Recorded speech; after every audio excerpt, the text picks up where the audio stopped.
Good morning, everybody.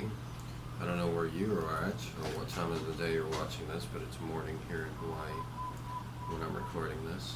We're going to be finishing rule number 3 of Jordan Peterson's 12 Rules for Life. It's a really short paragraph, and it's basically about haters. And rule number 3 is make friends with people who want the best for you. So this little ending of rule number 3, that's basically about the type of people who you don't want to make friends with. A reciprocal arrangement. Here's something to consider. If you have a friend whose friendship you wouldn't recommend to your sister, your father, or your son, why would you have such a friend for yourself? You might say out of loyalty. Well, loyalty is not identical to stupidity. Loyalty must be negotiated fairly and honestly. Friendship is a reciprocal arrangement. You're not morally obligated to support someone who's making the world a worse place. Quite the opposite. You should choose people who want things to be better, not worse. It's a good thing, not a selfish thing, to choose people who are good for you. It's appropriate and praiseworthy to associate with people whose lives would be improved if they saw your life improve. If you surround yourself with people who support your upward aim, they will not tolerate your cynicism and destructiveness. They will instead encourage you when you are good for yourself and others and punish you carefully when you are not. This will help bolster your resolve to do what you should do in the most appropriate and careful manner. People who are not aiming up will do the opposite. They will offer a former smoker a cigarette and a former alcoholic a beer.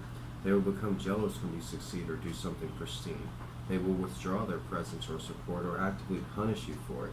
They will ride over you, your accomplishment with a past action, real or imaginary, of their own. Maybe they are trying to test you to see if your resolve is real, to see if you are genuine. But mostly they are dragging you down because your new improvements cast their faults in an even dimmer light. It is for this reason that every good example is a fateful challenge, and every hero a judge.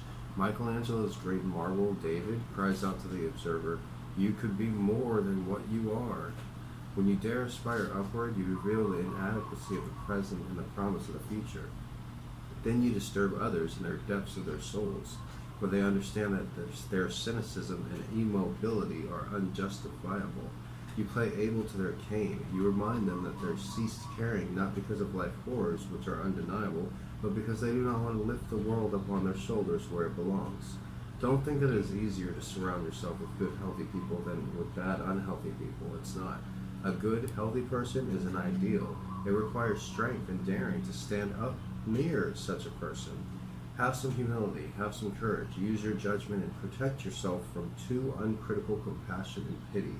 Make friends with people who want the best for you. That reminds me of just some people that that didn't have the best for me, and they would offer me cigarettes when I quit smoking, and they would try to put me down when something good happens to me. I don't talk to these people anymore. Hopefully I don't see them again. And I remember we played a basketball game and I was doing really well, and they all got upset and wanted to fight. Like that was on Kill Howley Day.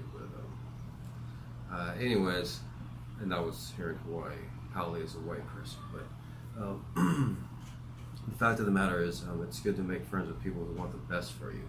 And this chapter, this little section of this chapter, the third rule, it starts off with, if you have a friend that you wouldn't recommend to be friends with your mother or your sister or somebody who's close to you that you care dearly about, then that's not a good friend for you to have.